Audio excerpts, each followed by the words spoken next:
Hello everyone, MAYCH here. Just want to remind everyone that we have got a Patreon. Head to patreon.com/MAYCH X PAJAK. We did our very first Patreon exclusive hangout in the week. We had such a good laugh, just shooting the breeze, chilling out and having a laugh via the wonderful medium of Zoom with some of our amazing patrons. It is available to every single tier member, so it doesn't matter whether you're in a tier 1, tier 2 or tier 3. The monthly Q&A hangout is available to you, as well as exclusive content and access to our Discord group as well. So if you want to support the podcast and you want to get involved with the next monthly Q&A, you can do. Go to patreon.com/MAYCH X PAJAK.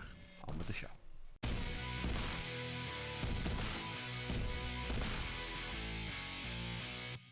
Hello everyone, it's the MAYCH X PAJAK podcast. We're here, yes we are, and we're glad that you are too. Thanks so much for joining us, and if you haven't subscribed to the YouTube channel and you're watching this on YouTube channel, make sure you subscribe right now. We've passed 20k, which is great. Let's keep flying up through it all. Chris, how are you? Hi, I'm good, mate. Yourself? Yeah, I'm okay. I think I'm suffering. I don't know. It's not like seasonal affective disorder, but I think having had like a week and a half of like intense, incredible sunshine to like roll out a bed today, and it's pissing down with rain, and it's just really overcast and really this and that. I don't know. It's just like a psychological mood killer. How about you? Yeah, I think since Sunday it's been overcast, not like metaphorically speaking, because of what's going on in America and stuff like that. Now I'm in health and everything else, and the family are good and stuff like that, but there is this like I fucking hate to use the phrase, but a black cloud hanging over us, and this is part of the problem, isn't it, I suppose. But I think, you know, I'm glad that people are talking about it. I'm glad that it's in the media, and I'm glad that we're going to discuss it on this show, because it needs doing. It absolutely, it needs, this fire needs fuel. Yeah. And it needs people to keep on talking about it until this shit is fucking stopped. Yeah. And stamped out. And I was thinking about this before, Paul, and I have never done a podcast with you, and I've not verbalised this to Paul, anyone watching this. I've never done a podcast with you where I've been nervous before. But I've been nervous all day about this podcast for a few reasons, really. One, I can't understand and feel how black people are feeling right now, and I will never pretend that I can. But that won't stop me using what little voice I have to speak on the subject. Yeah. And two, because we won't be able to do it justice. And we won't be able to provide justice or solace for anybody, because we wear this white coat of privilege that we don't even know that we're fucking wearing.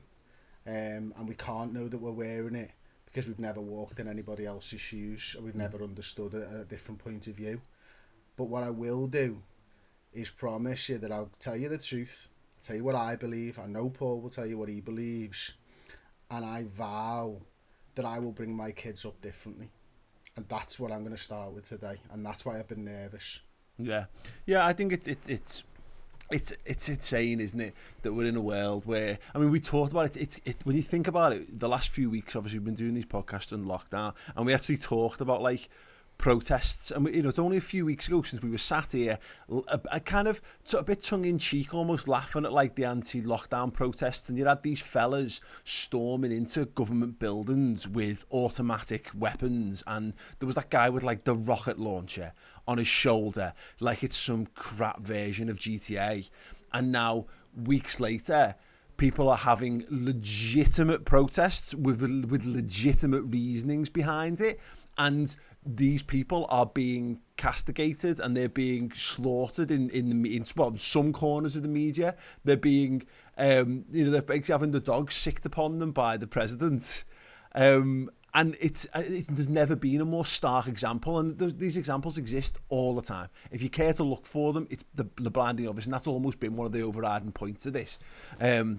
Is again in how different people of different racial backgrounds are treated, but it's mad in one country that you can have two different examples. You can get people are being killed for looking or having an aura apparently of being menacing, or people perceived to be threatening, when you've literally got people walking into positions, and you will never know. But the argument that I've seen so many times is like, if that was a person with a different skin colour who walked into those situations in those places with those weapons, let's see what you can't imagine the reaction would have been. Would have been the same. We don't need to imagine. We've seen it time and time again when white people have gone into schools and slaughtered numerous people, children, kids, fucking teachers, everything, and he was getting bullied and nothing really happens to them. Fucking George Floyd may or may not have paid for some cigarettes with a fucking fake $20 bill, and he's dead.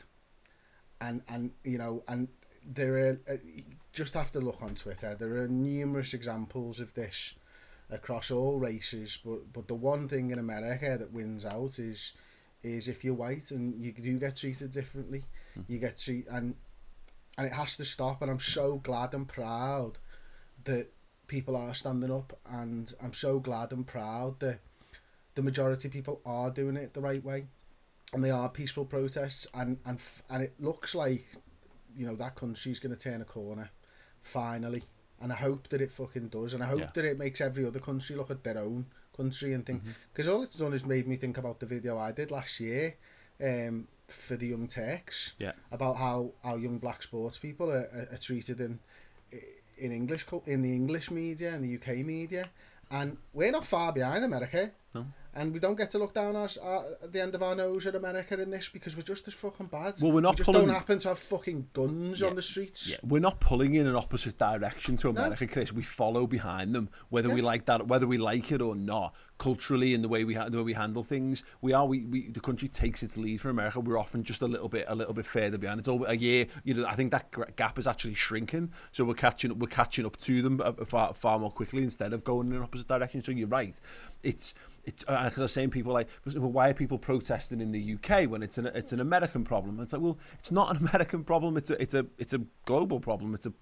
It happens in countries like England all the time, and they are flames that have been fanned significantly in recent years because of the rise of alt-right, because of the rise of the right in general, because of things like Brexit and all those things, where, you know, it was blaming people who are not non-whites effectively for all of the problems, or people not from here, you know, that kind of blaming people for that does lead to what's the word? It normalises that behaviour.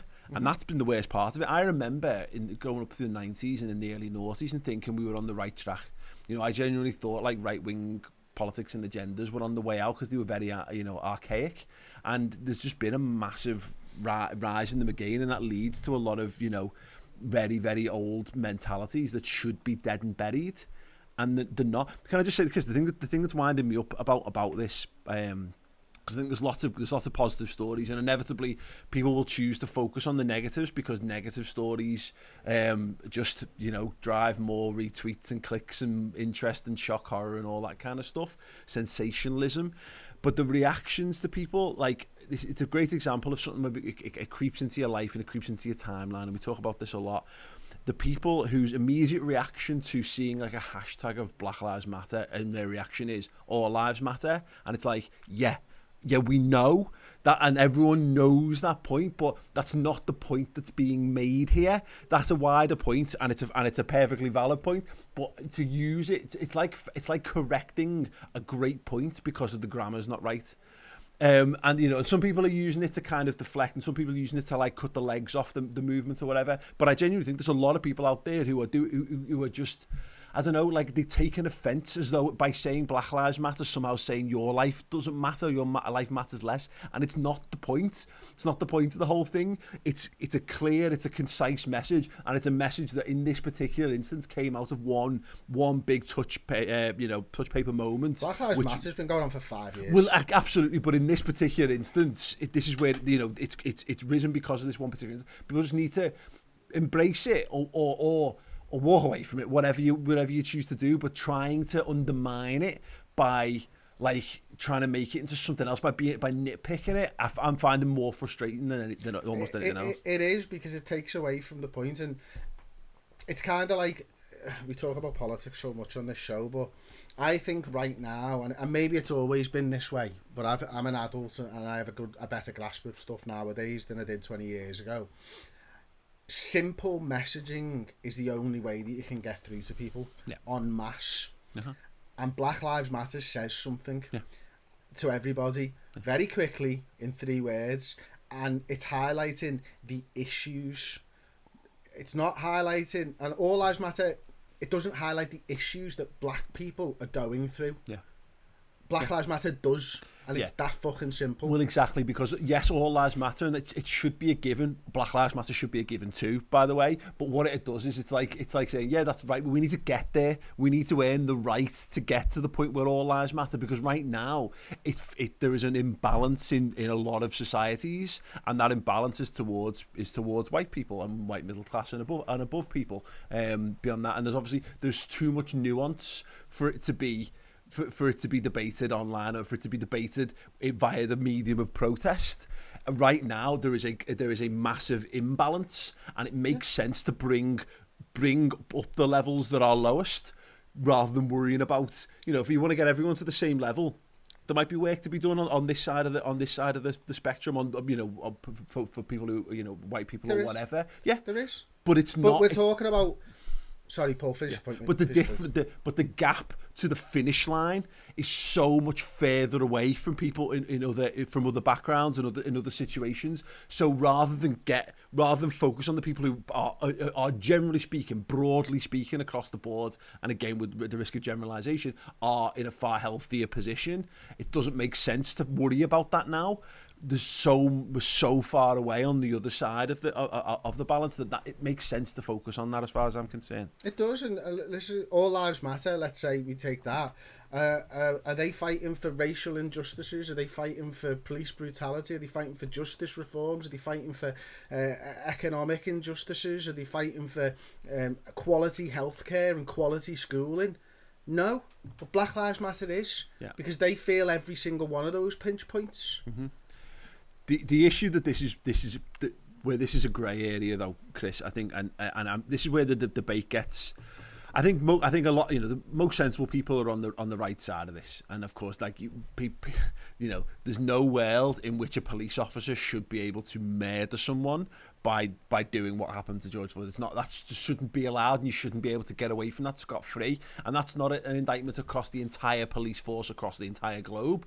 But that example and other similar examples need to be better judged after the fact, or greater sanctioned and all that kind of stuff. But what you're finding is now you've got peaceful protests, and then you've got looting, and you've got rioting, and at its fundamental level, I've got no problem.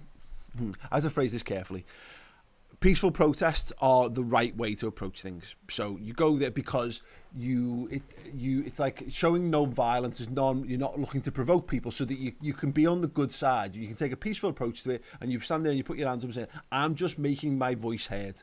That's all I'm doing. I'm exercising my right to freedom of speech, or whatever equivalent that is in the country you're going for. But as we've just said, that doesn't necessarily translate to a global message, because do the media carry that story as well? We see loads of protests. In fact, we don't see loads of protests. There's been tons of protests in this country over a variety of subjects that I believe in, but they don't get coverage, because until there's a blow up point, it's just a bunch of hippies making some hippie BS points. And particularly when you've got a country that's dominated by the right, who look at these people as unwashed, the unwashed masses and their silly soft liberal views. I think there needs to be almost an explosion point of this, because it shows that it matters. That people, and now it goes too far, and the concern is that when you get senseless looting, when you find that there's fairly well off middle class white people who've got no real stakes in this, going and robbing trainees out of shops. It's just, you're just doing it because you're taking advantage, and there'll always be that. But I think there needs to be kickoffs. People need to see it, because in some instances it's the only language people understand. The problem with that, mate, is that we're talking about America, right? Yeah. And America is made up of 70% white people.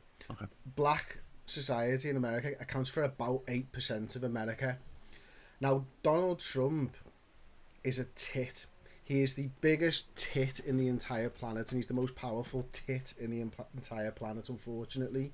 And he has now got a reason to be able to point the crosshairs at black society, because they're the one looting. That's his message, whether it's right or wrong, to his power base, to the people who will keep him in power this year. And 8% of the country, and add up all the minorities in America, that adds up to 30. So all he needs is 40% of the fucking white vote, or 50% of the white vote.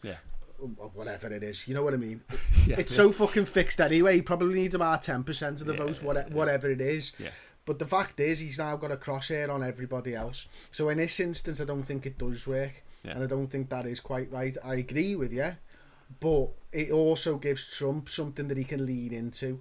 He can use this to his advantage, and that's not good. I mean, the thing is, though, and the point is this: you're right, you know, in that regard. But you're never going to change Trump's mind on something. Of course not. Because I was having to think about Donald Trump this week and how, like, Donald Trump, for us, we look at Donald Trump and we roll our eyes at best, and we like are aghast at where, you know, at some of the things that comes out of his mouth and some of his actions and the way and the things he said and his policies and his attitudes and all that. I find absolutely abhorrent. I think he's a dreadful human being. But Donald Trump, in Donald Trump's mind, is winning. Donald Trump is right. Everything Donald Trump does is right, and he must be right because he's president of the United States of America. He has, whatever the game is, he's won the game.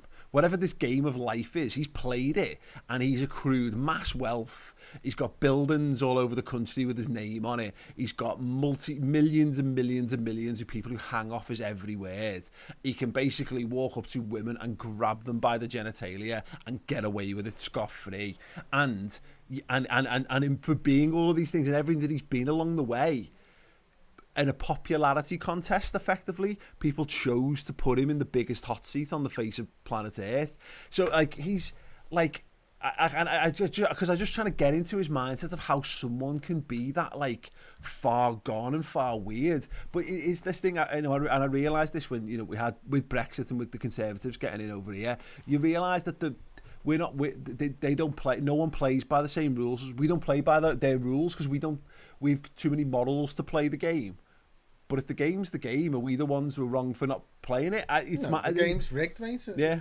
We've come into Monopoly, and the old Kent Road is fucking the only Monopoly. The Browns are the only Monopoly left, and they've got Mayfair and the fucking greens and the yellows and the reds, and we're expected to make our way through, and we can't. It's impossible. You can't fight to the top. Well, it's not even that. They've got the whole board. Even if you do well, you fucking got Houston, which is blue. Well, no, which is not even halfway down the board. But this is the point, isn't it, Chris? And to take this back, they own the whole board. None of us, we don't own the board. We're lucky if we own the piece that we move around the board in, let alone the, you know, we're lucky if we own the car. Cars on finance, you know what I mean? We definitely can't imagine having a boat. Jesus Christ. We're paying Christ. Rent wherever we fucking go. No, exactly. That's it. Every step we take costs us money to do it, and that's why I actually think the looting thing. I think it can go too far, because I think there's a difference between smashing up mom and pop's corner store, which is more people like you. You know, if you're fucking up your local neighbourhood and you're fucking up small business, then I don't think you're furthering your cause. But I'm not asked if you want to smash an Apple store up because they're insured up to the eyeballs, you know what I mean, and they can cover themselves in that regard. But the looting side of thing, what you realise is this is the most downtrodden in society. They're going into built up city centres, and a lot of these people who are running out with stuff, they're running out with stuff that they would never be able to buy or achieve in their entire lives, and that's what the rigged game looks like. Is that if you're left with a situation where you actually you feel justified in walking into a shop and coming out with armfuls of stuff, then there's deeper problems. And the deeper problems run like this, and it's nothing we'll ever be able to solve, because we could talk about this for days, and if this was something that was solvable in just days of chat, someone would have solved it by now. But that's the levels of inequality to all this, which is so blatantly obvious. And what happens is the police are at the forefront of this, and then it becomes like, well, the police are there to defend you. Yeah, they are.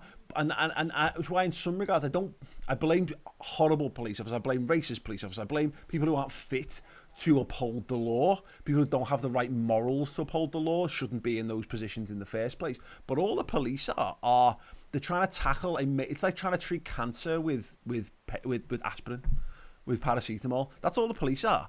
There's a fundamental flaw to how society is constructed, and the police are just a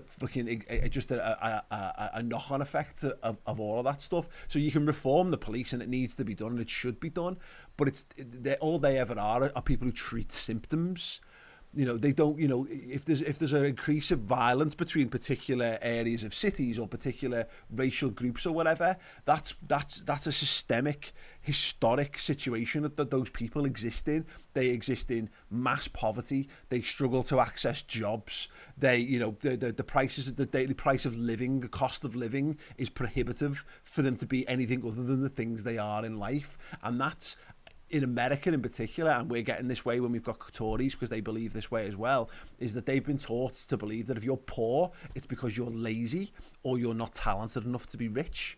Whereas, you know, people always criticise when we talk about socialism on this podcast, and I'm not saying there's tons of examples of it working, but the fundamental theory of it is that everyone is created equal and everyone is entitled to the same basic fundamentals of life. If you can add a sprinkle of capitalism on top, fine, because that promotes growth, that promotes creativity, it promotes innovation. But when unchecked capitalism is allowed to run riot, it means that the rich get richer and the poor get poorer. It does, mate, and look, I think the only thing I would say is that the cancer's in the fucking police.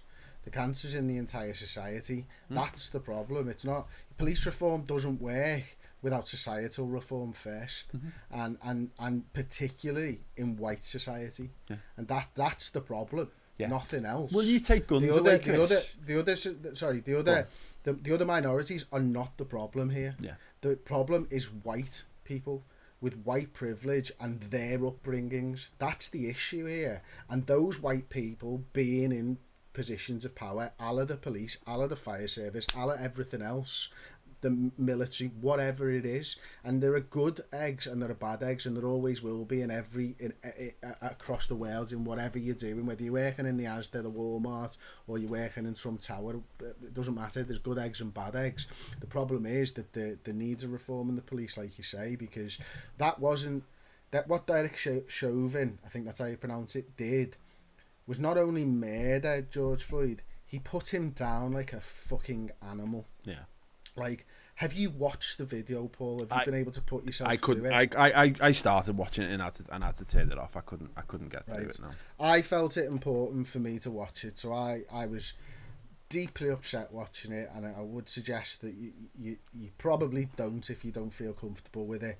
And I watched a full 9-minute long video on it, and it wasn't the full 9 minutes of Chauvin putting his knee on him. Derek Chauvin came along in the third police car when he was already fucking restrained. I don't know if you know this, Paul. Okay. Now, he was restrained from the minute he left his car. He was sat on the floor. This is all on CCTV footage from the shop.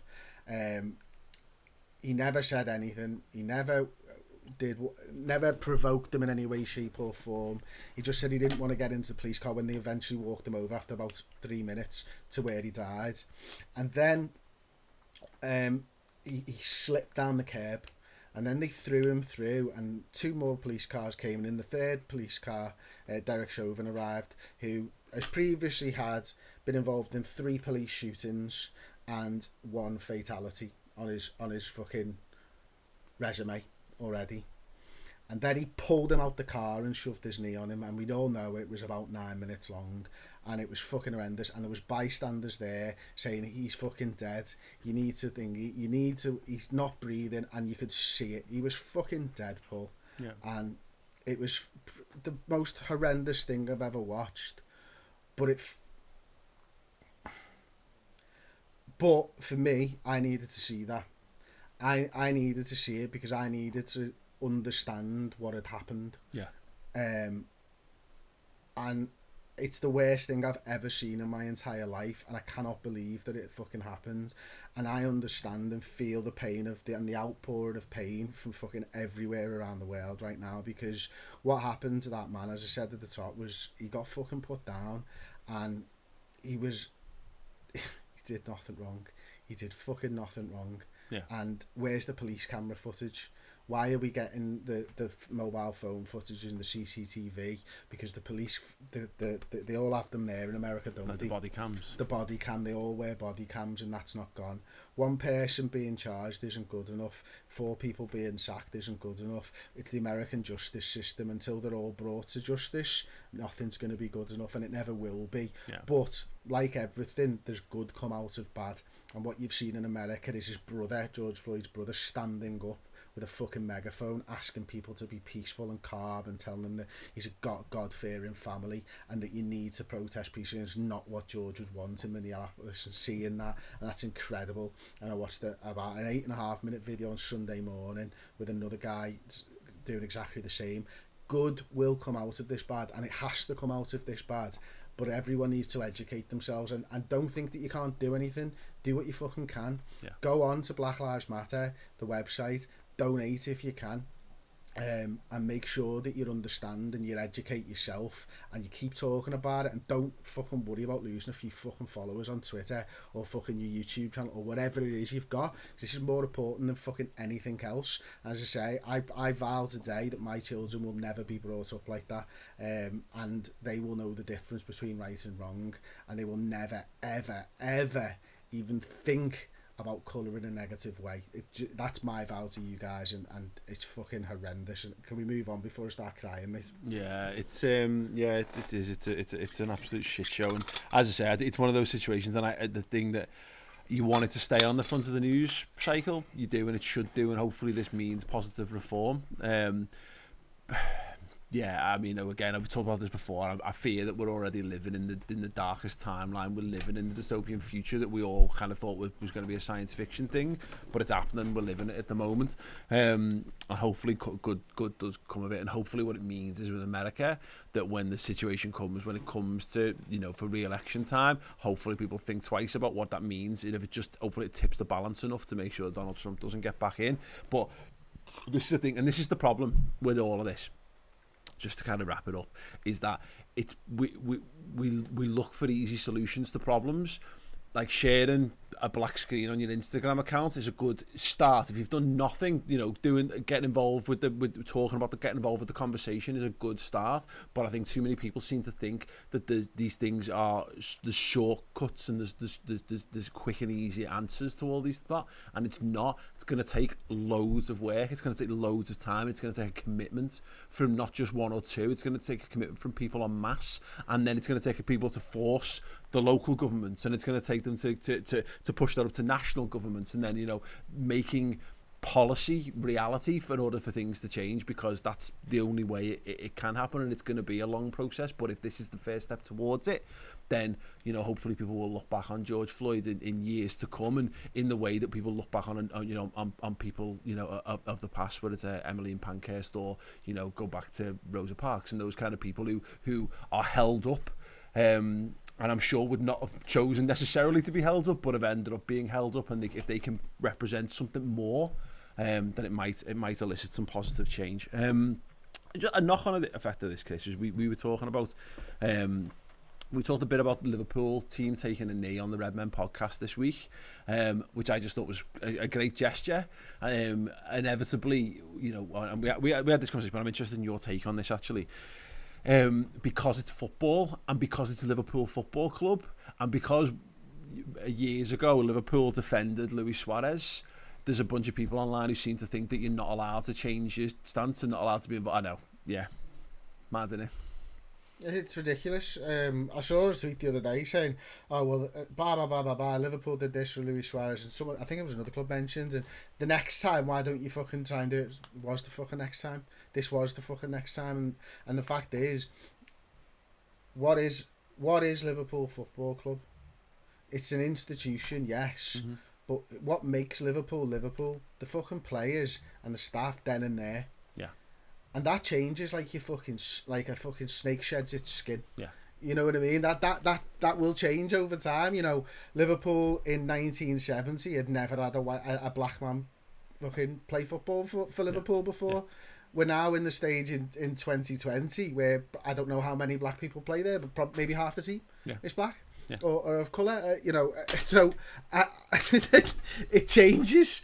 You're not the same, and you're not the same person, and you make mistakes in your life, and you can rectify them. You can make sure you don't make them again. You can apologise for them. You can stand up and for what you believe in. What Liverpool did there is brilliant, and anybody fucking who's got a problem with that has got a problem because they're racist. Yeah. Because they don't think it's right. Yeah. Because even if you make a mistake, and we made a mistake at the time of the Luis Suarez stuff, Paul, a massive mistake that I've regret ever since. Yeah. And you know, we've spoken about it before and stuff, and it opened my eyes and it changed me, because now I don't blindly follow a fucking football club because I'm wearing red tinted glasses. Yeah. And that's when I knew that I had to change, and I did. And we were saying that's what and these people need to fucking recognise that. Yeah. Well, that's right. Well, we said, didn't we? It was funny. Sam Walker brought it up on the Red Men podcast. He was like, you're blinded by your football club, you're blinded by your allegiances, you're blinded by the star playerness of it, but also, you know, there's, and it's not seeking to defend it, but you got to remember the context at the time was, this is not John Terry being caught on camera with the Anton Ferdinand incident where he's literally caught. You can see him saying the words. There was no, like, it was Evra's word against Suarez's word, and Suarez said no or never. So we jumped to the defence of our guy without looking into it further, without seeking it. And then what it became like, you know, it became Suarez is either the villain or Evra's the villain. But they're not. They were just two human beings, and one did something fucking stupid. And I think ultimately, you know, maybe from the outside in, people would have doubted Suarez's guilt or whatever in it. But you know, we were blinded by a number of factors at the time. But you're right, it doesn't change. It doesn't mean you can't grow as a person. I say this all along. I often get asked my opinions on things, and I have my opinions, but I'm not certain there's too many opinions I have that are totally intractable, that I hold so dearly that I would that I would just dig my heels in on forever and ever and ever, because I'm just not that way inclined. I'm just not that kind of person. I remember being invited on, it was after the Suarez thing, and then when Liverpool did that thing with it leaked, there was a number of leaked words, like a leaked document of words that you can't say on the cop effectively. And I got asked to do a documentary about this for Channel 4, and I don't think it ever aired in the end. I certainly never seen it, but I was sat down in a room for this documentary, and it was with a representative from the LGBT Liverpool community, and there was a couple of people who represent different fan groups with regards to different, you know, ethnicities or whatever. And I kind of gone in about these words, and I had my opinion of them top line. My top line immediate way, when you say you can't say things like man up, for example, well, come on, it's just an expression, isn't it? And then and it got going. It was things like obviously we've had some of those things, like it goes back to the Chelsea Rent Boy stuff and all that kind of stuff, and there's things like taking the piss out of someone for being like a lady boy and all that kind of stuff, and they all seem top line to be a bit like whatever, it's just a bit of banter or whatever. So I kind of went in with the opinion of, this is it's a bit much, it's a bit like political correctness gone mad. But by the time I'd had this round table discussion with people with whom not a lot of these words impacted those people in a way, I was like, well, fucking hell, yeah. I just won't. I don't care enough about these words. They don't bother me. But because it doesn't bother me doesn't mean it shouldn't bother someone. And you know, there's a path that leads to a real gentrification of life. You know, when you take out a bit, because if someone's offended by swear words, are we going to stop swearing? Maybe not. But I will say I still judge when and where I use that language. But I walked out to that documentary, and I think they might have even been a bit like, well, we kind of needed someone to be this. They think it's a bad idea to get rid of these words, but by the end of it, I changed my opinion completely. I was like, oh no, God, I'm with you guys, because sometimes you have to look outside your bubble, and you have to see all this stuff. I know you, and I'm the same. We're malleable, you know. We can fucking read a book, and it can completely change our mind on something, because we're not we're not the cleverest people in the world. We've never pretended to be the cleverest people in the world. There are cleverer people than us. And if they fucking say it, then I'm going to believe them until I read something by someone else who's even more clever or more clued up or more experienced. It doesn't matter what it is. My experience of life has been, for the most part, living in Liverpool in the same suburb, give or take a fucking postcode or two. You know, it's not that fulfilling a life that I've lived. People have lived much greater, richer lives with more experiences, and I'll take their word for it in a lot of cases. So I might go in and think this is fucking it. And the other thing is, a lot of things I don't really care about. So, like, Man Up was a great example there, because I nearly said it about 15 minutes ago. And I didn't, because I thought about what I was saying just enough, just quickly enough to be able to change it, because I know that it doesn't offend me. If someone said it to me, I wouldn't be offended. That's fine, but I won't use that. I will try not to use that terminology now, because I don't want to offend anybody. And that's not being fucking my hands tied behind my back. That's me trying to be a better person than I was 5 years ago. And there is nothing fucking wrong with that. Like I said, and also, confession, I stole a pen from you when I was in the office, from your table. That's not mine, it's Tom's. I can't write with it. It's a gel pen, mate. Can't write with that. Is that right-handed only? Gel pen, mate. Can't write with it as a left-handed person. You just end up with gelling all down your hand. It's a Bic. Is it? It was on your table. It was five Bics. Not mine. It's fine. I mean, look, again, it comes down to it, and this isn't to say that if you want to offend someone. There's time and place when you want to offend someone. It goes back, I think, to the Chris Rock thing, but like, if you're going to be in an argument with someone and you want to hurt them and you want to offend people and all that, you choose your moments. If you want to pick on an individual, pick on your individual. Do what you got to do. Pick your moments, pick your battles, because there is times when you need to have a sharp tongue and stuff. But there's no need to have casual conversations to make. For me, this is where we differ a bit, like, just in terms of like approach to thing. I know you like making people uncomfortable in various situations, like, but it puts me on edge. Like, I don't like doing things that I think will make people feel uncomfortable, because it makes me feel uncomfortable to think that someone would be made to be uncomfortable, kind of thing. That's why I don't like cringy comedy. I hate that. Like, I hate movies where someone goes undercover and they've got a choice between selling out the people that they've made friends with or going back to their establishments and all that. You'd be amazed how many films that's in. I don't genuinely enjoy that, so I'm fine. I'm fine. I don't mind. There's things that I don't need in my life. And a good example of this was how we used to use the word gay, and we're only going back 10 years. But like Chris Moyles used to say it on the radio as you'd say that's gay, and we never thought twice about it. Like, I go back, I just, it's mad how that's nothing ago for me. 10 years is no time at all. But how much you've of it? Not really changed. No. You stay. I think you mentally you grow. You mentally grow to a point where you're normally about 17, 18, up to about 21 normally, and you're largely, because you're an adult then, and you're largely that with some tweaks along the way. So 10 years doesn't seem that long, because the gap between 21 and 31 is not really, because you haven't gone through any major formative changes. But yeah, even in that time, and I think about it sometimes. In fact, Community is a good example of this, because Piers Hawthorne in that uses gay as an insult all the time in that, and he gets away with it in inverted commas because he's supposed to be this old crank who's kind of stuck in his ways and stuck in the past, and you can kind of laugh at, because you're laughing at him, which is how you kind of get away with that kind of thing. But it was in the day-to-day lexicon of how we talk to each other and how lads talk to each other and all that kind of stuff. But we've moved on from that, and I don't miss I don't miss it. You know what I mean? It's like, it's just a word. There's other words. There's loads of words, loads of different words, and loads of ways you can get across your point. Just call someone a nonce instead. You know what I mean? Like, if you want to get an insult, if you want to insult someone, there's loads of insults. You know what I mean? You can just pick an insult, go wild. But the idea for picking on somebody because of their ethnicity or their gender is just, or sexual persuasion. Well, yeah, exactly. Like, unless you're a nonce, in which case you deserve picking on. But it's crazy. And while we're saying that that's not allowed, I don't think you should pick on people for wearing glasses or going bald either. Yeah, we'll get there, Chris. Just saying. We'll get there. Just saying. No, it's for a mate. We'll get there. Absolutely. Well, no, unless it's Ross, and no. it's a totally fair game if it's Ross.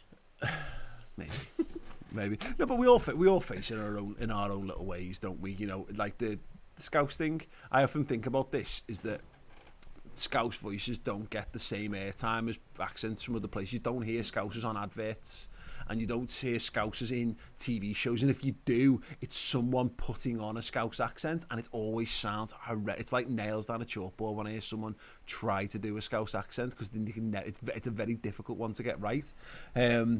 And yeah, so that's our very, very limited scope of understanding on that. One thing I want to mention to you, actually, because I saw Ped from Toffee TV actually drew my attention to this. And I don't know whether this flies in the face of what we've just said on the Liverpool Suarez thing, but I don't think it does. I think this is an interesting grey area on this. The San Francisco 49ers standing up for the Black Lives Matter campaign, where they're the people who effectively sacked Colin Kaepernick. Yeah. Thoughts? I don't like it. Yeah. But you can change. But this wasn't the difference here is that was institutionalized racism from the NFL as well. Mm-hmm. So I don't know how much you know about it, but he's been trying to play football ever since I think it was 2016. Yeah. And no team has given him a job. And he's been a very good option for a lot of teams during that time, because quarterback play's been pretty atrocious. Yeah. And they've basically washed their hands of him and his cause, because the owners didn't want the focus to be on what he stood for. Yeah. They wanted the focus to be on football. And it's like not saying anything. So before, when you were talking about the black photograph on Instagram, mm-hmm. the Black Lives Matter campaign there, I still believe that it's better to do that than nothing. Yeah. But that is, as you were rightly saying, that is step one. Yeah. That can't be the end of the line for you by putting one photograph on Twitter or Instagram or whatever. Yeah. But that, to me, is 10 times better than not doing anything. And the NFL did nothing around the Colin Kaepernick stuff for a long time. Yeah. And he still wants to play. He's still fit. He still can do a job for an NFL team. I must admit, I don't really know too much about what the San Francisco 49ers have done recently. Mm-hmm. But I noticed the Washington Redskins stood up and said about it, and I wasn't feeling that just because of the fucking name, and you know, and the Cowboys, and like, but this is the thing, isn't it? I mean, the American sports teams have names that are linked to the past and stuff like that, and one of the problems with America as a country is that, you know, when you think about it, that land was stolen by white people, and it was us. It was Brits as well as and Spanish and everything else, you know, and the black community built fucking America for the white community. Yeah. But we digress slightly again. Yeah, but the Colin Kaepernick stuff and the San Francisco stuff's mad, because it's like, yeah, you're right. It's become such a big issue that you just be like, I'd have thought in an instance like this, particularly given like the taking a knee thing, like, I'm not saying, look, it's not like he invented it, but him doing that has actually become a symbol for what it is as well. And obviously there was so many parallels drawn between the George Floyd stuff and obviously Colin Kaepernick's come back to the front of the news cycle again because of the kneeling thing. I find it mad that like someone just wouldn't go. This is not like Adam Johnson trying to find a footy club, like, or and I know Ched Evans, I think he ended up being cleared, but I get it. Like, if you're having to make a defence for someone who's broken the law, fine. He just didn't want to stand for the national anthem. Like, it's balmy country. Absolutely. I love America. Like, America's my favorite place on it. Like, I've been to enough of it, but I genuinely love America. I love Americans. But some of the decisions and some like that, the how vehemently they stand behind that flag, man. Like, it's like the rules, like you can't hit the floor. Yeah. And all that type of stuff. Yeah. Like, it's madness. It's yeah. People get wound up about some mad stuff. I like that as well, though. I do, because they fucking care and they're proud. And that's interesting to me, because I don't have that for our country. No. So I didn't say I said it was interesting because I don't understand that point of view. Yeah. And that's really why I find it interesting and intriguing, because I wonder how I'd feel if, well, I don't feel part of this fucking country for a start, so that's probably, although I have to deal with all the shit just like you and like everybody else, we all have to deal with the shit that our leaders do. So it's refreshing, and we're coming off a great Prime Minister's questions today as well, Paul. I don't know if you've seen any of that today yet. No. Fantastic viewing, mate. Starmer is absolutely killing him, and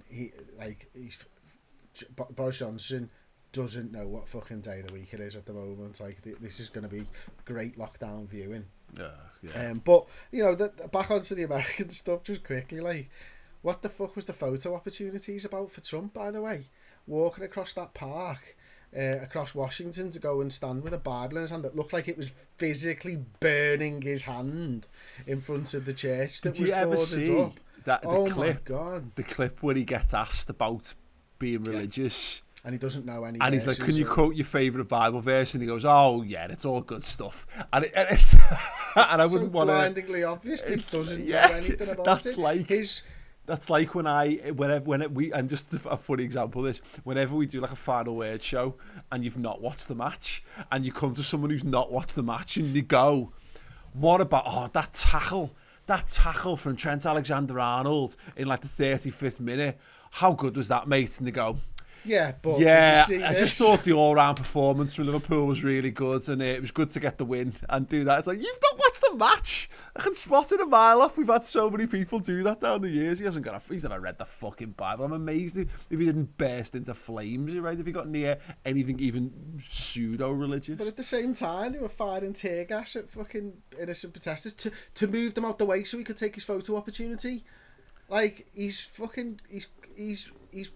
put the military against his own citizens, and that he's gone to war on his own country. I think what is he doing? We've definitely said this before, but I think people look at history, right? And so they look at World War II, and they look at Nazism, and they look at Adolf Hitler, and I think people were so trained to look for that. It's like they've got they're standing on the watchtower, and the message has gotten diluted. It's like people have gone, "This is what you're looking out for." And every generation we go, "This is what you're looking out for.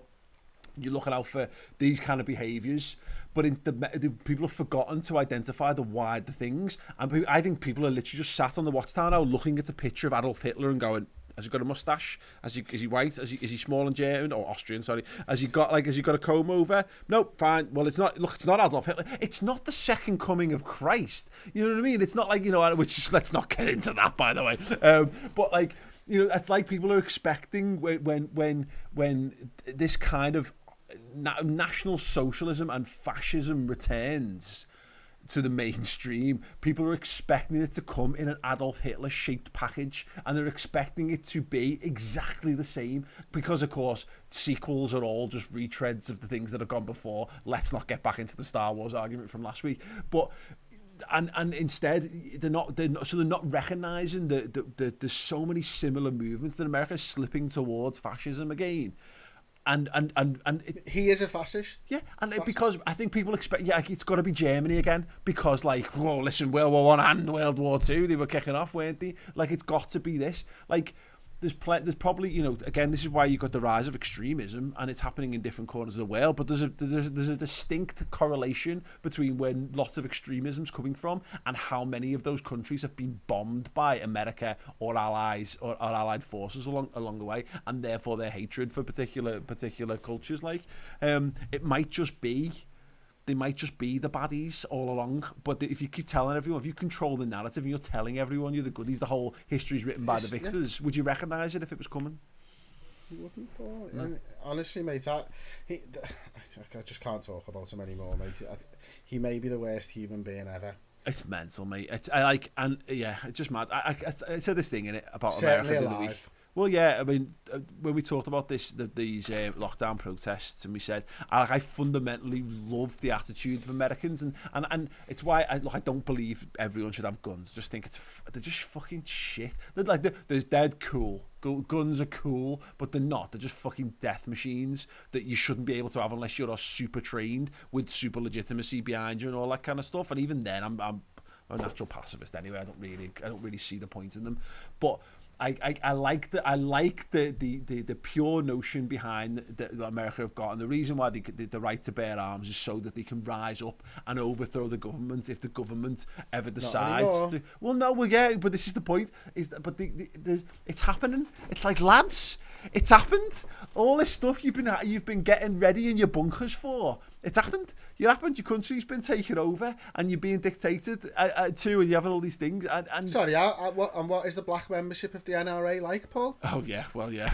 Did you see that? Because is it to overthrow the government, or is it to keep people in the fucking place? Well, yeah, exactly. There's that great sketch, and I don't know whether it's a Funny or Die one, but it's about like the right to bear arms, and then it's like a black guy appears with the guns, with the guns, and they go, and this is two white guys going, right, yeah. I mean, I can't even remember who it is. If anyone knows what I'm referring to, please do link it below. But yeah, you can't. We couldn't possibly contain a chat about America in all this. But balmy, fascinating, balmy, insane, dangerous, weird. And I just look at Barack Obama, and the problem with all of these things, Chris, is there's a counterpoint to all of this. Like, there's always, well, what, and you know, it's Donald Trump's greatest fucking weapon is the whataboutism that he's created, so that no one can make a point, because nobody is on a perfect enough standing to be able to have that point. Because if you make a valid point, well, but you can make a valid point, but what if you were a fucking, what if you cheated on your wife? Well, no one's allowed to listen to you because you shagged around, and you're not allowed to make this point because you accidentally fucking ran a red light and you've got some points on your license. So there's no perfect people, so that everyone's point gets undermined.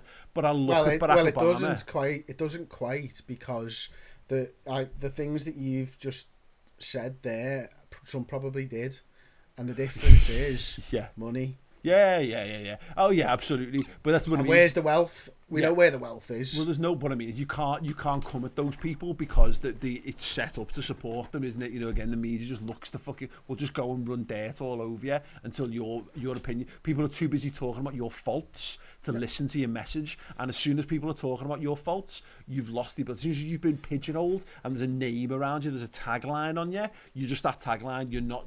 You lose your voice loses its power. But I look at Barack Obama and I see him and I see his family walking in solidarity, and I see the way he talks and the way he conducts himself, and I remember being so ashamed that we had a conservative government in when Barack Obama was in power. I desperately wanted us to have a good, strong, you know, Labour or left-leaning leadership in this country at the same time as Barack Obama. We had fucking David Cameron, and I just felt horrendously, cripplingly embarrassed. And you know, and I guarantee all you got to do is mention Barack Obama's name, and there'll be people coming out. There'll be immediate responses of like, "But what about the way that this happened? Doesn't? I'm not saying none of that stuff matters, but it's legacy as well, isn't it? I mean, you know, I don't know enough about his policies to really talk too in depth on it, Paul. But what I do know is the fact that Trump, when he first got into office, kept on using Obamacare as a stick to beat him with. Yeah. Now, the difficulty is, and I think one of the major issues that we have in politics, certainly in America, is to affect change needs more than a maximum of 8 years. Yeah. To affect change as a government, I think you probably need a minimum of 10. Unless you're the Tories, because you can ruin things very quickly. Yeah. And that's what they've done. But if you want to bring it back from 10 years of Tory leadership, you're going to need 15 to get it to where you need. Yeah. Now, Obama had his 8 years, maybe the best leader they've had in half a century. Yeah. Gone. Why? Yeah. Well, why? Why? Yeah, because why? He was the best leader you've had in 50 years. Because they are scared of the government running roughshod over them. That's why they've got the guns and they've got the rules to stop dictatorships happening.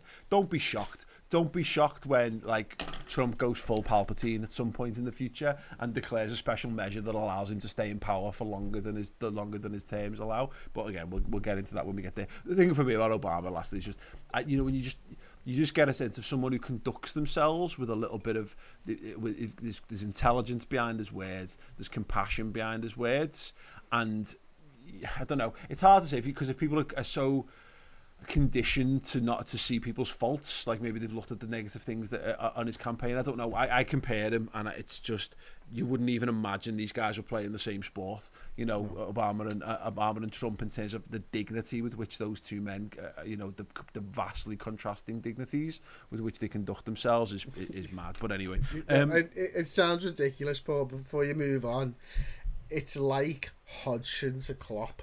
It's like I couldn't watch Hodgson talk after a Liverpool game, and I hang on every word of Klopp, and obviously we know which is which here. But I remember that first time I went to America with you and being stood, I've forgotten the name of it, where you go through in the airport and you stood. Yeah, immigration, and Obama was on all the televisions. Yeah, and I've never been to a country where that's happened before, or like. And it was just a simple video message, but him talking about his country, and you could tell the love they had. And I was kind of just stopped in my tracks, and also a little bit worried about you, because I don't think you'd got through at this point. Well, I can't quite remember. And I've just been like, this is fucking great. Yeah, they have to update them every time they change president. They have to change all. They record the new video. They get all the things that, like obviously Trump's all over it now. But yeah, yeah. Mad. Right, we're going to move on. I want to talk about briefly about the return of the footy, because it's gathering pace significantly. But I went to do this at the top, but forgot, because we just dove straight into it. We've had 2 new reviews, so thanks very much to the 2 people who reviewed the podcast. We've got a 5-star review here titled Belter. I start work at 8 a.m. and I'm on my own for the first 2 hours of every shift. This is a great way to fill the gap of boredom. Love the content, lads. Keep it up. That's from Lewis M99 via Apple Podcast. Thank you so much, Lewis. And Joe Hughes 369 is titled 5 stars. Titled it Tour on Steroids. Love it. Just love it. Thanks so much, Joe. If you want to leave a 5-star review, you can do. And again, if you want to write anything, I will read it. We get them sent through to us. So yeah, that would be absolutely magnificent. Hey everyone, just mates again. A word from our sponsors, who are once again the wonderful, the incredible, the magnificent Threads for Reds. Go to threadsforreds.com. You can pick up some of the best Liverpool gear on the face of planet Earth right now. Not only is it well produced, not only is it well designed, but it's also incredibly high quality and comfortable as well. And now they do mugs. So if you want a Campiones del Mundo Liverpool mug to celebrate the fact that once upon a time, about 10 years ago it feels like now, Liverpool became world champions, you can do with a set of exclusive mugs. There's also a load to celebrate by the Trabs Design Liverpool's successes in the European Cup as well. So get involved at threadsforreds.com. Yeah, Chris, so we touched upon Liverpool returning to training. Obviously, it was the time when they did the take a knee photo, which, by the way, I didn't mention it, but Gini Wijnaldum and Virgil van Dijk led that. Amazing. We talked a couple of weeks ago. We've been talking about the Bundesliga coming back and footy coming back, and you were a bit nonplussed by the Bundesliga's return. I said my hope, and both our hopes are that having some vested interest in a football team will make our interest levels up and counteract the fact that I'm maybe a bit worried that it might be crap when the Premier League returns. Chris, Liverpool put a 2-minute video out of them training 11 on 11, and I got very hard. I was more excited by a video where Naby Keita played a pass to himself and Curtis Jones had a shot saved than I was watching. I've watched, I think, 3 or 4 full Bundesliga games since its return. I got more out of that 2-minute video than any of that put together. He played a manual pass-through ball to himself. It was fucking fantastic. It was unbelievable. And Curtis Jones needs to work on his finishing a bit. Was it Adrian in goal for that? Because if it is, that's one of the best saves I've ever seen. Oh, come on, everyone's been a bit harsh on Adrian during the lockdown. It's just, yes, we know his last game wasn't great, but look, don't forget his first 10 of the season. Yeah, I feel. But no, I mean, it was unbelievable, mate. I'm watching highlight videos now of training. Someone put one together, and it's like it's on Twitter, and it's like, is right. We're getting everyone's ready to return to. Even the highlights boys are back in it, ready to go. They've been dying for something because it's bad for us. We've got nothing to talk about. Yeah. What are they going to do? They've already made all the highlights for every game of football that's ever existed. Yeah. But no, and I think, the other thing as well, watching that Dortmund Bayern Munich game, top level football. Yeah. And that was some fucking that was like a lovely technical game of football to watch as well, with ebb and flow that I think maybe has lacked in the games that I've seen. Mm-hmm. And I wonder whether crowd has an effect on the momentum and the ebb and the flow of the game. But the Dortmund Bayern one had that without crowd, and that was the first time I've seen that, which is quite interesting. Yeah, I think I don't know where I spoke about this. It must have been on a Red Men podcast. That I think what it's done, what the no crowd thing's done, is kind of made you realise that most games, if you get 2 or 3 goals up in a game, it's done, it's dead. But a crowd makes you think that anything's possible, because fans are just get lost in it, don't they? Yeah, exactly. So I think taking fans away, and look, it will have impacted the chances. But let's be honest, the vast majority of games, and this happened in a lot of Bundesliga games, the good teams are winning, and they're winning convincingly, and it's the dead rubbers. By the last 15 minutes of the game, all the fights got out of the team that they're playing against. Union Berlin are a good example of this, who are seen as the plucky underdogs with a great little spirited fan base and a little ground and all that kind of stuff. But really, again, it's just a big fucking lie. Now, there are obviously examples that have it. We're fans of a football team that has a good track record of performing mad footballing miracles, but it doesn't really, again, if you're a gambling man, you would lose far more money than you made over the course of a season if you bet against, if you bet on turnarounds happening. But it's funny that you're right. Good qualities. We'll probably see. The football's not going to be great in the Premier League, but we've got having a team that you give a shit about. It won't, Chris. It'll be crap. But we're talking about friendlies now. They've said it's okay for us to have friendlies. Came out today in the Telegraph, I think it was. Okay. Where? When? Before the season starts. Okay. So now I don't know how this works, and this is I'm sure it was the Telegraph. Players are going to have to drive there in their own cars, and the talk is that it'll be refereed by a coach rather than getting extra people in to like properly referee it and stuff like that. But you never know, that will help. But the other thing is as well, and one thing that needs mentioning, we're going to be the loudest football team in the league. We were louder than any of those Bundesliga games I've seen. I've seen probably 4 now, not all of them in their entirety. Yeah.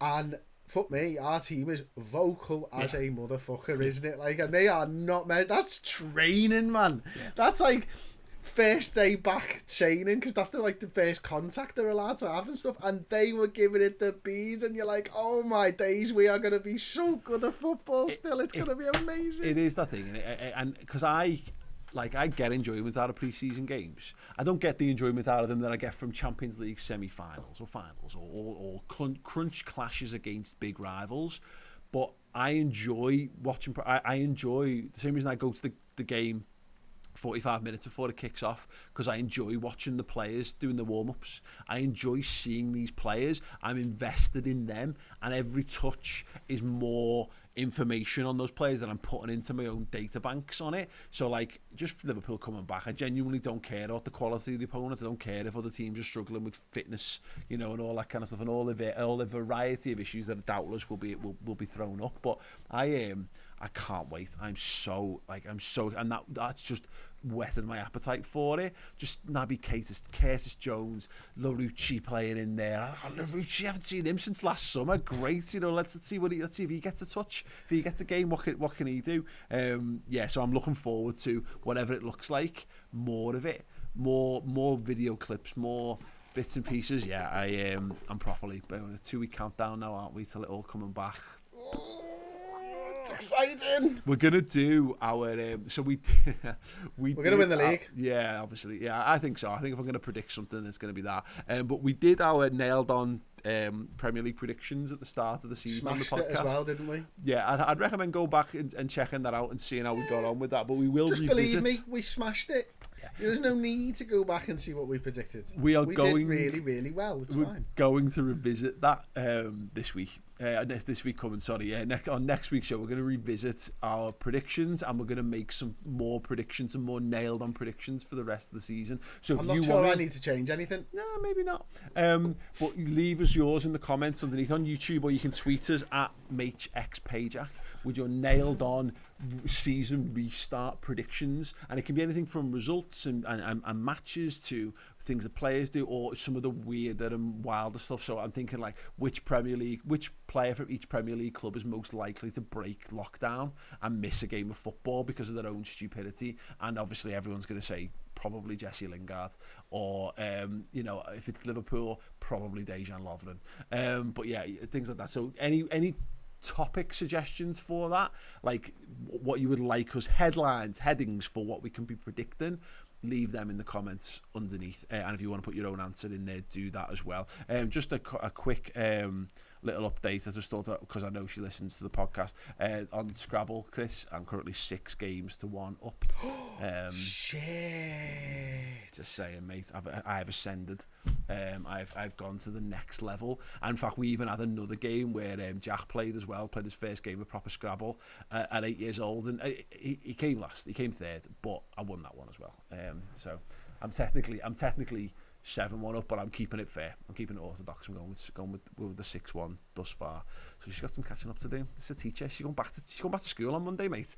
She's got to teach people. I'm just saying, I might actually be better at this job and better at her job at this point. Just what I don't understand is, how can she go into school with her head held high? There's absolutely no way she can go in and not think she's a complete and utter fraud. Well, she might have to go back in and just be surrounded by idiots again, because kids are idiots, aren't they? Being surrounded by a bunch of people she's defo cleverer than might give her a bit of a lift. Make a change from being at home. Love you, honey pie. Love you. Yeah. Yeah, great. Right, okay. That's it from me, Chris. Thanks so much. Oh, by the way, I've obviously mentioned it earlier on in the podcast. That's fucking page, lad. Oh yeah. I just want to say massive thank you to all of our patrons. We got a little gang of them together for the first ever Q&A hangout. I think it was a gaggle. A gaggle, yeah, absolutely. A collection. There's one for Charlie. It was bro. We finally got him. We got through a few technological humps. It was great just to put faces to names. We had a good old chat once we got everyone in and worked out what we were doing. It was good. We're going to be doing another one in a few weeks' time. So if you want to get involved with all that, and I'm sure people who are patrons or in the comments will extol the virtues of it underneath. Come and join in. Won't you? You will. Good. Thank you. Patreon.com/MAYCH X PAJAK for that. Have you got something specifically you want to page? My bottom. So, really, my bottom. Yes. My bottom. Well, I've been riding my bike again. Right. So you've got rider's arse. Oh my god, something chronic like. So I went out. I think it was. I've probably whinged about it every week, but my back's been really bad since like October on and off. Right, has it? Yeah, mate. Honestly, it's like I'm just so zen. I never let it show. Yeah. I never let it bother me. I'm not an open book. I'm a closed book. And so I felt comfortable enough to go on a bike ride on Sunday. So I went down to Ducky Pond. Obviously, as you do. Ducky Pond? Yeah, man, Ducky Pond in Halewood, innit? Which takes me longer than it should. And it's a nice little ducky pond, you know what I mean? And stuff. Sorry, is it a pond with ducks in? Yeah. And you're calling it, or is it, and therefore you're calling it Ducky Pond, or is its name actually Ducky Pond? I think its name might be Ducky Pond. I'm going to check. Hang on a second. Okay. It might just be called Duck Pond, to be honest, and I've Ducky Pond, Halewood. Ducky Pond, Halewood. Okay, cool. Ducky Pond, there you go. Sweet, okay, cool. Fucking nailed it. So obviously I went down to Ducky Pond, innit, lad? You know what I mean? With all the lids doing the laughing gas and that. It's lovely, especially late at night, which is when I went at like 9:30, and I get there to have a little sit at the pond, and there's the lids all there with the fishing rods and all that, like a fucking boss. I was like, okay, great. I'll go straight home. Anyway, so I ride home. It takes about 45 minutes to an hour, something like that. And I'd not been on my bike for a long time, so it took closer to an hour. I'm feeling it, feel good, I'm sweating, this is the best workout I've had in ages. Get on my bike last night, can't sit down. And it's like, what is that about? Yeah. Like, why the fucking hell? I mean, it hurts like a motherfucker, doesn't it? Yeah. And it's like, why is this? I mean, I sit on seats all day, every day. It can't just be a weight distribution issue with me sitting on a seat, but it is, because obviously it's much more focused and stuff like that. I've got a big seat because I've got a big arse, and so I'm there, and I get on my bike, and I'm like, okay, sound. I'll go down to the Ralla again, but this time I'll turn left on the Ralla, and I'll head down towards Sainsbury's and West Derby and all that. It's really downhill to the Ralla, and I get there, and I must be cycling with pedals, because I've not really used my pedals, 15 metres before I decide that I'm close to turning back here. Like, I was blowing first off, and my arse was in bits. So I managed to make it down to the Sainsbury's. So if you saw an overweight guy in all black, sweating, riding up the pavement at about 1 mile an hour, stood up last night along Queen's Drive, that would be me. And it took me so long. Like, my legs were fucked, and my arse is in absolute tatters today, mate. So Absolute can tatters. I make a suggestion? You Rather may. than purging your ass, because I've said this before, you're going to end up a brain in a jar by the end of this, by the time we finish doing this podcast. Oh, well, that works out well for some people. Think of the turtles. Yeah, can we just purge? Do you want to just purge just the fact that the notion that bicycle seats cause pain to the arse for no reason whatsoever? Why don't we just purge that? Because that'll save you. You can save you. That's a big purge, that, isn't it? Fucking is a big purge of my bottom. I'm happy for you to purge that, because you're right, it's stupid. That's one of the things I got on my bike for the first time in years, like the other day, just to check it was okay, and it seems to be okay at the moment. So you owe me an apology. No, Charlie fixed it. It seems okay. I need to do a proper test of it in the coming days, and I will. But also, you're right. It's like being told that you're going to get punched in the face. Knowing makes it worse. And that's the thing about riding a bike. You know it's going to hurt. And the thing is, it's like, once you've ridden once, you get the bug, so you want to ride again. And it takes, it just takes a few goes to get back. But this is something that I have given it. Like, it's like every year I go through this teething. You know what I mean? It's like, come on, arse. An arse sort yourself callus out. building Can you up. just get on with it? Like, Yeah. Can you just do something that makes it better? Like, let's be honest. At my level, do I really need an aerodynamic seat? Can I not just have a good seat like my kids got on the back? Yeah. You know what I mean? I'm like, seats. I'm not fucking like that leaning forwards like fucking Lance Armstrong on fucking drugs. I'm having a leisurely little ride sat up. I wouldn't mind cushions, to be honest, in this instance. And you know I hate cushions. I'd like some shoulder rests, maybe. I might take Cat's bike out, actually. Maybe that's the issue. And just put a fucking seat on it. A proper seat. Put like your lunch in your basket on the front. Something. Mate, magic. Yeah, absolutely. Or somewhere to throw the fish when I've been to Ducky Pond. I've seen that. So that some of the lids round ours have got those. If you know the electric bikes now, where they look great. They look amazing, and you can get like an electric conversion kit off Amazon for a couple £100. And I'm looking at it because because Jack's got like a little electric scooter, and it's so cool. It's just a bit too small for me to ride on, which is devastating. But like, I just think about it, like, they look absolutely amazing. I might have to invest, or get yourself like a chopper. Like, because I think that's got what more you're looking like. It's got like more of a proper seat, bit of a lie back, low rider style situation, and maybe that doesn't hurt anywhere near as much. But no, I'm happy to purge that. Can I just purge one more thing really quickly, because I think it's important that links in with the rest of the show. Go on. I was watching a video on the American protests and everything, and George Floyd and all that type of stuff, and I got a 30-second non-skippable advert on CNN's fucking website. Yeah. Right. From fucking Dubai or something. Like, really? You know, like, I get that, like, you have to have adverts and, like, look, you have to try and make money and stuff like that, but there's got to, it's like Matt Hancock doing a big piece to the fucking British public behind a paywall. Yeah. In it, you know what I mean? Yeah. Like, something so big and actual fucking news that people should have a right to see.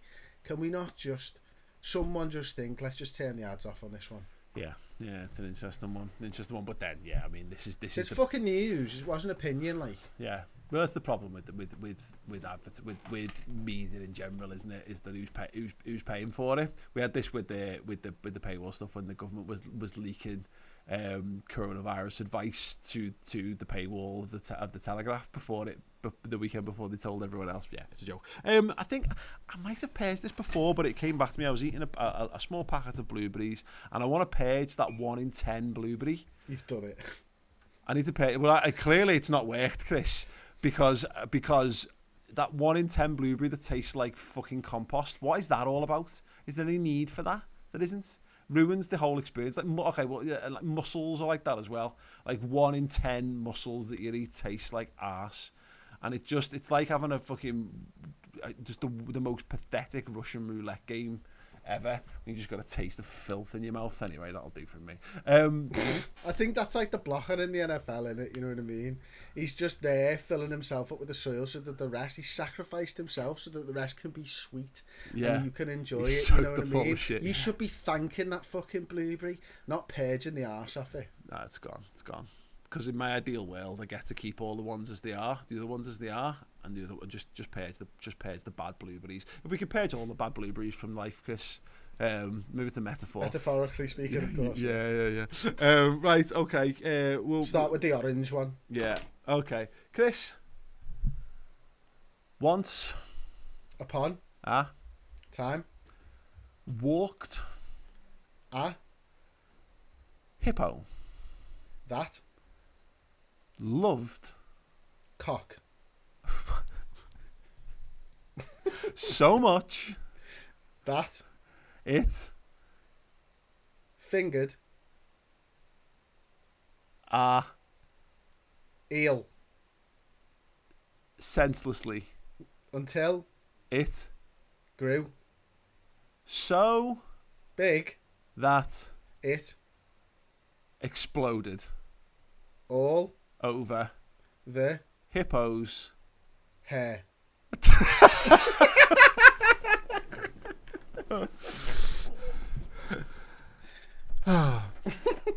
Afterwards, it wiped its head on a giant towel before gradually withering